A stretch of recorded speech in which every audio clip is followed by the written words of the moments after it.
সবচেয়ে মজার বিষয় হচ্ছে মানে আমাদের কাছে মনে হয় আর কি আমাদের রাজনৈতিক দলের সবচেয়ে বড় শক্তিমত্তার জায়গা হচ্ছে এটা যে আমাদের ভিতরে মানে কোনো পীর নাই, যেই পীর কোনো একটা কথা বললে ওইটা অবনত মস্তকে সবাই মেনে নিবে, গণভবন থেকে যেই কথা আসবে ওই কথা পুরো বাংলাদেশ মাথা নিচু করে মেনে নিবে। বরং আমাদের ভিতরে এই পাওয়ার প্র্যাকটিসের যে একটা জায়গা, পলিসি মেকিংয়ের জায়গা, এই জায়গায় নিজেদের ভিতরে দর কষাকষি হয়, মত পার্থক্য হয় এবং এটা আপনারা পর্যন্ত জানতে পারেন, কারণ আমরা ওই ওপেন স্পেসটা দেই।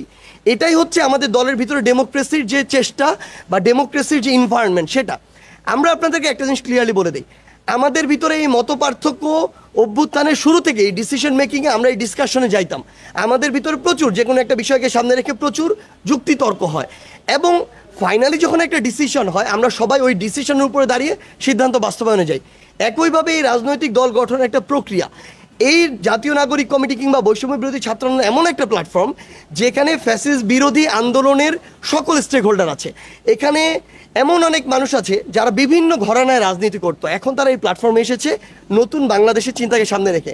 আমাদের ভিতরে যে মত পার্থক্য দেখছেন এটা সামনে আরও হবে, কিন্তু এই মত পার্থক্য শেষে আমরা যখন একটা ডিসিশনে আসবো আমরা বিশ্বাস করি এবং আপনারা দেখবেন আমরা ঐক্যবদ্ধভাবে যেই ফ্র্যাকশনের কথা আপনারা বলছেন এগুলো কোনো কিছুই থাকবে না, বরং খুব দ্রুততম সময়ের মধ্যে আশা করি আগামী এক সপ্তাহের মধ্যে সকলে আমরা আবার ঐক্যবদ্ধভাবে পূর্ণ শক্তি নিয়ে বাংলাদেশের নতুন একটি ছাত্র জনতার রাজনৈতিক দল নিয়ে বাংলাদেশের ছাত্র জনতার যে কাঙ্ক্ষিত চাওয়া, আগামীর বাংলাদেশের চাওয়া, সেটা প্রতিষ্ঠার জন্য আমরা কাজ করে যাবো। এটা তো আশা করছি ফেব্রুয়ারি 28 তারিখের মধ্যে, বাট হয়তো এটা 24, 25, 26 এর মধ্যে একটা হবে।